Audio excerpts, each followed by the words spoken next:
श्री रामकृष्ण देव के उपदेश वचनामृत पृष्ठ क्रमांक 401 परिच्छेद 69 जगत गुरु श्री रामकृष्ण। गूढ़ बातें। गीता 10:13 आहुस्त्वां ऋषयः सर्वे देवर्षिर्नारदस्तथा असितो देवलो व्यासः स्वयं चैव ब्रवीषि मे। दूसरे दिन श्री रामकृष्ण झाऊ तल्ले में मणि के साथ एकांत में बातचीत कर रहे हैं। सोमवार 24 दिसंबर 1883 अगहन की कृष्णा दशमी सुबह के 8 बजे होंगे। आज मणि का प्रभु के सत्संग में वास करने का 11वां दिन है। शीत ऋतु है। पूर्व गगन में सूर्य नारायण अभी अभी उदित हुए हैं। झाऊ तल्ले के पश्चिम ओर गंगा जी बह रही है। इस समय वे उत्तर वाहिनी है। ज्वार आई है। चारों ओर वृक्ष और लताएं हैं। थोड़ी ही दूर पर श्री रामकृष्ण की साधना का स्थल वह बिल्व वृक्ष दिखाई दे रहा है। श्री रामकृष्ण पूर्वाभिमुख हो वार्तालाप कर रहे हैं। मणि उत्तराभिमुख हो विनय पूर्वक सुन रहे हैं। श्री रामकृष्ण की दाहिनी ओर पंचवटी और हंस पुष्करिणी है। सूर्य के प्रकाश में मानो जग बिहंस रहा है। श्री रामकृष्ण ब्रह्म ज्ञान की बातें कर रहे हैं। श्री रामकृष्ण निराकार भी सत्य है और साकार भी सत्य है।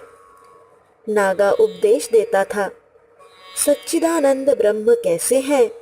जैसे अनंत सागर है। ऊपर नीचे दाहिने बाएं पानी ही पानी है। वहाँ कारण सलील है, स्थिर पानी है। कार्य के होने पर उसमें तरंगे उठने लगी। सृष्टि स्थिति और प्रलय यही कार्य है।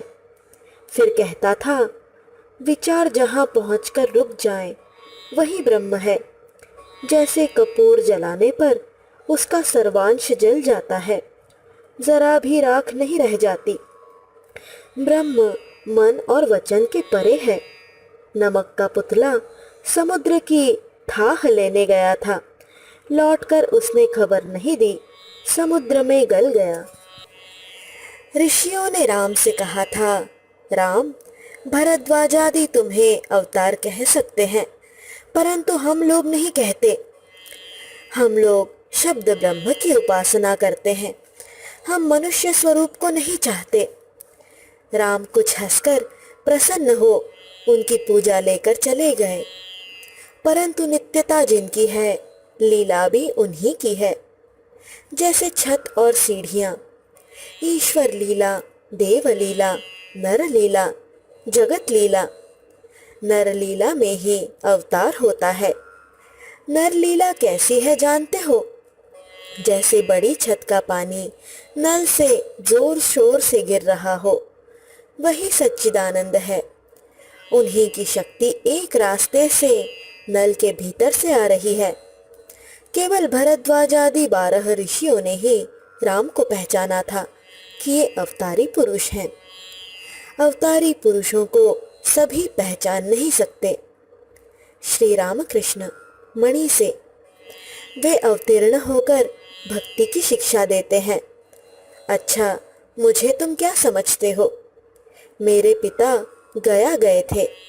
वहाँ रघुवीर ने स्वप्न दिखलाया, मैं तेरा पुत्र बनकर जन्म लूंगा। पिता ने स्वप्न देखकर कहा, देव, मैं दरिद्र ब्राह्मण हूँ, मैं तुम्हारी सेवा कैसे करूँगा? रघुवीर ने कहा, सेवा हो जाएगी। दीदी, हृदय की माँ, पुष्प चंदन लेकर मेरे पैर पूजती थी। एक दिन उसके सिर पर पैर रखकर मैंने कहा, तेरी वाराणसी में ही मृत्यु होगी। मथुर बाबू ने कहा, बाबा, तुम्हारे भीतर और कुछ नहीं है, वही ईश्वर है। देह तो आवरण मात्र है। जैसे बाहर कद्दू का आकार है, परंतु भीतर गूदा बीज कुछ भी नहीं है। तुम्हें देखा मानो घूंघट डालकर कोई चला जा रहा है। पहले ही से मुझे सब दिखा दिया जाता है।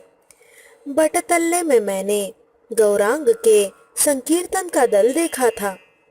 उसमें शायद बलराम को देखा था और तुम्हें भी शायद देखा था। मैंने गौरांग का भाव जानना चाहा था।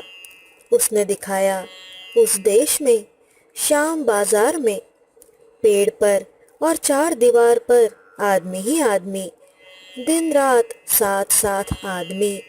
7 दिन शौच के लिए जाना भी मुश्किल हो गया। तब मैंने कहा, माँ बस अब रहने दो। इसीलिए अब भाव शांत है। एक बार और आना होगा। इसीलिए पार्षदों को सब ज्ञान मैं नहीं देता। हंसते हुए, तुम्हें अगर सब ज्ञान दे दें तो फिर तुम लोग सहज ही मेरे पास क्यों आओगे? तुम्हें मैं पहचान गया, तुम्हारा चैतन्य भागवत पढ़ना सुनकर। तुम अपने आदमी हो। एक ही सत्ता है, जैसे पिता और पुत्र। यहाँ सब आ रहे हैं, जैसे कलमी की बेल। एक जगह पकड़कर खींचने से सब आ जाता है। परस्पर सब आत्मीय है, जैसे भाई भाई। राखाल, हरीश आदि जगन्नाथ दर्शन के लिए पुरी गए हैं और तुम भी गए हो, तो क्या कभी ठहराव अलग अलग हो सकता है? जब तक तुम भूले हुए थे, अब अपने को पहचान सकोगे। वे गुरु के रूप में आकर जता देते हैं। नागे ने बाघ और बकरी की कहानी कही थी। एक बाघिन बकरियों के झुंड पर टूट पड़ी। किसी बहेलिये ने दूर से उसे देखकर मार डाला।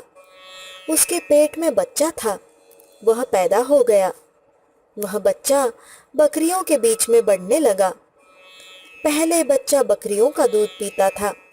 इसके बाद जब कुछ बड़ा हुआ, तब घास चरने लगा और बकरियों की तरह में करने लगा। धीरे धीरे वह बहुत बड़ा हो गया, पर तब भी वह घास ही चरता और में करता। कोई जानवर जब आक्रमण करता, तब बकरों की तरह डरकर भागता। एक दिन एक भयंकर बाघ बकरियों पर टूट पड़ा। उसने आश्चर्य में आकर देखा, उनमें एक बाघ भी घास चर रहा है और उसे देखकर बकरियों के साथ साथ वह भी दौड़कर भागा। तब बकरियों से कुछ छेड़छाड़ न करके घास चरने वाले उस बाघ को ही उसने पकड़ा। वह में करने लगा और भागने की कोशिश करता गया। तब बाघ उसे पानी के किनारे खींच कर ले गया और उससे कहा, इस पानी में अपना मुंह देख। हंडी की तरह मेरा मुंह जितना बड़ा है, उतना ही बड़ा तेरा भी है। फिर उसके मुंह में थोड़ा सा मांस खोस दिया। पहले वह किसी तरह खाता ही न था, फिर कुछ स्वाद पाकर खाने लगा। तब बाघ ने कहा, तू बकरियों के बीच में था और उन्हीं की तरह घास खाता था, धिक्कार है तुझे। तब उसे बड़ी लज्जा हुई। घास खाना है कामिनी कांचन लेकर रहना, बकरियों की तरह में करना और भागना है सामान्य जीवों की तरह आचरण करना। बाघ के साथ जाना है गुरु जिन्होंने ज्ञान की आंखें खोल दी, उनकी शरणागत होना, उन्हें ही आत्मीय समझना। अपना सच्चा मुंह देखना है, अपने स्वरूप को पहचानना। श्री राम कृष्ण खड़े हो गए। चारों ओर सन्नाटा है। सिर्फ झाऊ के पेड़ों की सनसनाहट और गंगा जी की कलकल ध्वनि सुन पड़ रही है। वे रेलिंग पार करके पंचवटी के भीतर से अपने कमरे की ओर मणि से बातचीत करते हुए जा रहे हैं। मणि मंत्र मुग्ध की तरह पीछे पीछे जा रहे हैं। पंचवटी में आकर जहां उसकी एक डाल टूटी पड़ी है, वहीं खड़े होकर पूर्वास्य हो बरगद के मूल पर बंधे हुए चबूतरे पर सिर टेक कर प्रणाम किया। यह स्थान उनकी साधना का स्थान है। यहाँ पर उन्होंने व्याकुल होकर कितना क्रंदन किया है, कितने ही ईश्वरी रूपों के दर्शन किए हैं और माता के साथ कितनी बातें की हैं। क्या इसीलिए जब वे यहाँ आते हैं तो प्रणाम करते हैं? बकुल तल्ला होकर वे नौबत खाने के निकट आए। मणि साथ ही है। नौबत खाने के पास आकर हाजरा को देखा। श्री राम कृष्ण उनसे कह रहे हैं, अधिक न खाते जाना और बाह्य शुद्धि की ओर इतना ध्यान देना छोड़ दो। जिन्हें बेकार यह धुन सवार रहती है उन्हें ज्ञान नहीं होता। आचार उतना ही चाहिए जितने की जरूरत है, बहुत ज्यादा अच्छा नहीं। श्री रामकृष्ण ने अपने कमरे में पहुंचकर आसन ग्रहण किया। प्रेमा भक्ति और श्री वृंदावन लीला, अवतार तथा नर लीला। भोजन के बाद श्री रामकृष्ण जरा विश्राम कर रहे हैं। बड़े दिन की छुट्टी लग गई है। कलकत्ते से सुरेंद्र, राम आदि भक्तगण धीरे धीरे आ रहे हैं। दिन के 1 बजे का समय होगा। मणि अकेले झाऊ तल्ले में टहल रहे हैं। इसी समय रेलिंग के पास खड़े होकर हरीश उच्च स्वर से मणि को पुकार कर कह रहे हैं, आपको बुलाते हैं, शिव संहिता पढ़ी जाए। शिव संहिता में योग की बातें हैं, 6 चक्रों की बातें हैं। मणि श्री रामकृष्ण के कमरे में आकर प्रणाम करके बैठे। श्री रामकृष्ण छोटे तख्त पर तथा भक्तगण जमीन पर बैठे हुए हैं। इस समय शिव संहिता का पाठ नहीं हुआ।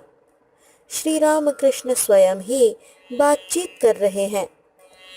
श्री रामकृष्ण, गोपियों की प्रेमा भक्ति थी। प्रेमा भक्ति में 2 बातें रहती हैं, अहमता और ममता। यदि मैं श्री कृष्ण की सेवा न करूं तो उनकी तबीयत बिगड़ जाएगी, यह अहमता है। इसमें ईश्वर बोध नहीं रहता। ममता है मेरा मेरा कहना। गोपियों की ममता इतनी बढ़ी हुई थी कि कहीं पैरों में जरा सी चोट न लग जाए, इसीलिए उनका सूक्ष्म शरीर श्री कृष्ण के श्री चरणों के नीचे रहता था। यशोदा ने कहा, तुम्हारे चिंतामणि श्री कृष्ण को मैं नहीं जानती, मेरा तो वह गोपाल ही है। उधर गोपियां भी कहती हैं, कहाँ है मेरे प्राण वल्लभ, हृदय वल्लभ। ईश्वर बोध उनमें नहीं था। जैसे छोटे छोटे लड़के मैंने देखा है, कहते हैं मेरे बाबा। यदि कोई कहता है नहीं तेरे बाबा नहीं है, तो वे कहते हैं क्यों नहीं, मेरे बाबा तो हैं। नर लीला करते समय अवतारी पुरुषों को ठीक आदमी की तरह आचरण करना पड़ता है, इसीलिए उन्हें पहचानना मुश्किल हो जाता है। नर रूप धारण किया है तो प्राकृत नरों की तरह ही आचरण करेंगे। वही भूख प्यास, रोग शोक, वही भय, सब प्राकृत मनुष्यों की तरह। श्री रामचंद्र सीता जी के वियोग में रोए थे। गोपाल ने नंद की जूतियां सिर पर ढोई थी, पीढ़ा ढोया था। थिएटर में साधु बनते हैं तो साधुओं का सा ही व्यवहार करते हैं। जो राजा बनता है उसकी तरह व्यवहार नहीं करते। जो कुछ बनते हैं वैसा ही अभिनय भी करते हैं। कोई बहुरूपिया साधु बना था, त्यागी साधु। श्वांग उसने ठीक बनाकर दिखलाया था, इसलिए बाबुओं ने उसे 1 रुपया देना चाहा। उसने न लिया, ऊहू कहकर चला गया। देह और हाथ पैर धोकर अपने सहज स्वरूप में जब आया तब उसने रुपया मांगा। बाबुओं ने कहा, अभी तो तुमने कहा रुपया न लेंगे और चले गए, अब रुपया लेने कैसे आए? उसने कहा, तब मैं साधु बना हुआ था, उस समय रुपया कैसे ले सकता था? इसी तरह ईश्वर जब मनुष्य बनते हैं तब ठीक मनुष्य की तरह व्यवहार करते हैं। वृंदावन जाने पर कितने ही लीला के स्थान दिख पड़ते हैं। सुरेंद्र, हम लोग छुट्टी में गए थे। वहाँ मांगते इतना है कि पैसा दीजिए की रट लगा देते हैं। दीजिए दीजिए करने लगे, पंडे भी और दूसरे भी। उनसे मैंने कहा, हम कल कलकत्ता जाएंगे, यह कहकर उसी दिन वहाँ से 9-2-11। श्री राम कृष्ण, यह क्या है? कल जाएंगे कहकर आज ही भागना, छी। सुरेंद्र लज्जित होकर, उन लोगों में भी कहीं कहीं साधुओं को देखा था, निर्जन में बैठे हुए साधन भजन कर रहे थे। श्री राम कृष्ण, साधुओं को कुछ दिया? सुरेंद्र, जी नहीं। श्री राम कृष्ण, यह अच्छा काम नहीं किया। साधु भक्तों को कुछ दिया जाता है। जिनके पास धन है उन्हें उस तरह के आदमी को सामने पड़ने पर कुछ देना चाहिए। मैं भी वृंदावन गया था मथुर बाबू के साथ। ज्यों ही मथुरा का ध्रुव घाट मैंने देखा कि उसी समय दर्शन हुआ। वसुदेव श्री कृष्ण को गोद में लेकर यमुना पार कर रहे हैं। फिर शाम को यमुना के तट पर टहल रहा था। बालू पर छोटे छोटे झोपड़े थे। बेर के पेड़ बहुत थे। गोधूली का समय था। गौएं चरागाह से लौट रही थी। देखा, उतरकर यमुना पार कर रही हैं। इसके बाद कुछ चरवाहे गौओं को लेकर पार होने लगे। ज्यों ही यूं देखा कि कृष्ण कहाँ है, कहकर बेहोश हो गया। श्याम कुंड और राधा कुंड के दर्शन करने की इच्छा हुई थी। पालकी पर मुझे मथुर बाबू ने भेज दिया। रास्ता बहुत दूर था। पालकी के भीतर पूड़ियाँ और जलेबियाँ रख दी गई थी। मैदान पार करते समय यह सोचकर रोने लगा, वे सब स्थान तो हैं, पर कृष्ण तू ही नहीं है। यह वही भूमि है जहाँ तू गौवे चराता था। श्री राम कृष्ण, हृदय रास्ते में साथ साथ पीछे आ रहा था। मेरी आंखों से आंसुओं की धारा बह रही थी। कहारों को खड़े होने के लिए भी न कह सका। श्याम कुंड और राधा कुंड में जाकर देखा, साधुओं ने एक एक झोपड़ी सी बना रखी है। उसी के भीतर पीठ फेर कर साधन भजन कर रहे हैं। पीठ इसलिए फेर कर बैठे हैं कि कहीं लोगों पर उनकी दृष्टि न जाए। द्वादश वन देखने लायक है। बाके बिहारी को देखकर मुझे भाव हो गया था। मैं उन्हें पकड़ने चला था। गोविंद जी को दोबारा देखने की इच्छा नहीं हुई। मथुरा में जाकर राखाल कृष्ण का स्वप्न देखा था। हृदय और मथुर बाबू ने भी देखा था। सुरेंद्र से, तुम्हारे योग भी हैं और भोग भी है। ब्रह्मर्षि, देवर्षि और राजर्षि। ब्रह्मर्षि जैसे सुखदेव एक भी पुस्तक पास नहीं है। देवर्षि जैसे नारद, राजर्षि जैसे जनक निष्काम कर्म करते हैं। देवी भक्त धर्म और मोक्ष दोनों पाते हैं तथा अर्थ और काम का भी भोग करते हैं। तुम्हें एक दिन मैंने देवी पुत्र देखा था। तुम्हारे दोनों हैं योग और भोग, नहीं तो तुम्हारा चेहरा सूखा हुआ होता। सर्वत्यागी का चेहरा सूखा हुआ होता है। एक देवी भक्त को घाट पर मैंने देखा था। भोजन करते हुए ही वह देवी पूजा कर रहा था। उसका संतान भाव था, परंतु अधिक धन होना अच्छा नहीं। यदु मल्लिक को इस समय देखा, डूब गया है। अधिक धन हो गया है ना। नवीन नियोगी के भी योग भोग दोनों हैं।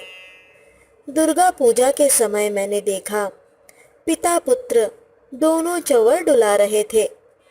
सुरेंद्र, अच्छा महाराज, ध्यान क्यों नहीं होता? श्री राम कृष्ण, स्मरण मनन तो है ना? सुरेंद्र, जी हाँ, माँ माँ कहता हुआ सो जाता हूँ। श्री राम कृष्ण, बहुत अच्छा है, स्मरण मनन रहने से ही हुआ। श्री राम कृष्ण ने सुरेंद्र का भार ले लिया है। अब उन्हें चिंता किस बात की।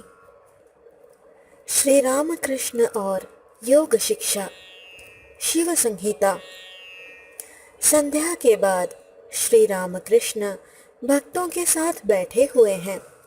मणि भी भक्तों के साथ जमीन पर बैठे हैं। योग के संबंध में, षट चक्रों के संबंध में बातचीत हो रही है। ये सब बातें शिव संहिता में है। श्री रामकृष्ण। इड़ा, पिंगला और सुषुम्ना। सुषुम्ना के भीतर सब पद्म है, सभी चिन्मय। जैसे मोम का पेड़, डाल, पत्ते, फल सब मोम के। मूलाधार पद्म में कुंडलिनी शक्ति है। वह पद्म चतुर्दल है। जो आद्या शक्ति है वही कुंडलिनी के रूप में सबकी देह में विराजमान है। जैसे सोता हुआ सांप कुंडलाकार पड़ा रहता है। प्रसुप्त भुजगाकारा आधार पद्मवासिनी। मणि से भक्ति योग से कुल कुंडलिनी शीघ्र जागृत होती है। इसके बिना जागृत हुए ईश्वर के दर्शन नहीं होते। तुम एकाग्रता के साथ निर्जन में गाया करना, जागो माँ कुल कुंडलिनी, तुम नित्य आनंद स्वरूपिणी, प्रसुप्त भुजगाकारा आधार पद्मवासिनी। गाना गाकर ही राम प्रसाद सिद्ध हुए थे। व्याकुल होकर गाना गाने पर ईश्वर दर्शन होते हैं। मणि। जी हाँ, यह सब एक बार करने से ही मन का खेद मिट जाता है। श्री रामकृष्ण। आहा, खेद मिट जाता है, सत्य है। योग के संबंध की 2-4 बातें तुम्हें बतला देनी चाहिए। बात यह है कि अंडे के भीतर बच्चा जब तक बड़ा नहीं हो जाता तब तक चिड़िया उसे नहीं फोड़ती, परंतु कुछ साधना करनी चाहिए। गुरु ही सब कुछ करते हैं, परंतु अंत में कुछ साधना भी करा लेते हैं। बड़े पेड़ को काटते समय जब लगभग काटना समाप्त हो जाता है तो कुछ हटकर खड़ा हुआ जाता है। पेड़ फिर आप ही हर हराकर टूट जाता है। जब नाली काटकर पानी लाया जाता है और जब वह समय आता है कि थोड़ा सा ही काटने से नहर के साथ नाली का योग हो जाए, तब नाली काटने वाला कुछ हट कर खड़ा हो जाता है। तब मिट्टी भीगकर धंस जाती है और नहर का पानी हर हरा कर नाली में घुस पड़ता है। अहंकार, उपाधि, इन सब का त्याग होने के साथ ही ईश्वर के दर्शन होते हैं। मैं पंडित हूँ, मैं अमुक का पुत्र हूँ, मैं धनी हूँ, मैं मानी हूँ। इन सब उपाधियों को त्याग देने से ही ईश्वर के दर्शन होते हैं। ईश्वर ही सत्य है और सब अनित्य। संसार अनित्य है, इसे विवेक कहते हैं। विवेक के हुए बिना उपदेशों का ग्रहण नहीं होता। साधना करते करते ही उनकी कृपा से लोग सिद्ध होते हैं। कुछ परिश्रम भी करना चाहिए, इसके बाद दर्शन और आनंद। अमुक स्थान पर सोने का घड़ा गड़ा हुआ है, यह सुनते ही मनुष्य दौड़ पड़ता है और खोदने लग जाता है। खोदते खोदते सिर से पसीना निकल जाता है। बहुत देर तक खोदने के बाद कहीं कुदार में ठनकार आती है। तब कुदार फेंककर वहां देखने लगता है कि घड़ा निकला या नहीं। घड़ा अगर दिख पड़ा तब तो उसके आनंद का पारावार नहीं रह जाता, वह नाचने लगता है। घड़ा बाहर लाकर उसमें से मुहरे निकालकर वह गिनता है, तब कितना आनंद होता है। दर्शन, स्पर्श और संभोग। क्यों? मणि। जी हाँ। श्री रामकृष्ण कुछ देर चुप हो रहे, फिर कहने लगे, जो मेरे अपने आदमी हैं उन्हें डांटने पर भी वे आएंगे। आहा, नरेंद्र का कैसा स्वभाव है। माँ काली को पहले उसके जी में जो आता था वही कहता था। मैंने चिढ़कर एक दिन कहा था, मूर्ख, तो अब यहाँ ना आना। तब वहाँ धीरे धीरे जाकर कुछ काम करने लगा। जो आदमी अपना है उसको तिरस्कार करने पर भी वह नाराज नहीं होता। क्यों? मणि: जी हाँ।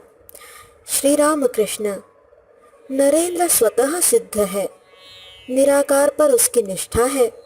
मणि: सहास्य: जब आता है तब एक महाभारत रच लाता है। श्री राम कृष्ण आनंद से हंसते हुए कहते हैं, हाँ सच है। दूसरे दिन मंगलवार 25 दिसंबर कृष्ण पक्ष की एकादशी है। दिन के 11 बजे का समय होगा। श्री राम कृष्ण ने अभी भोजन नहीं किया। मणि और राखाल आदि भक्त श्री राम कृष्ण के कमरे में बैठे हुए हैं। श्री राम कृष्ण मणि से, एकादशी करना अच्छा है, इसमें मन बहुत पवित्र होता है और ईश्वर पर भक्ति होती है, समझे? मणि: जी हाँ। श्री राम कृष्ण: धान की लाही और दूध यही खाओगे? क्यों,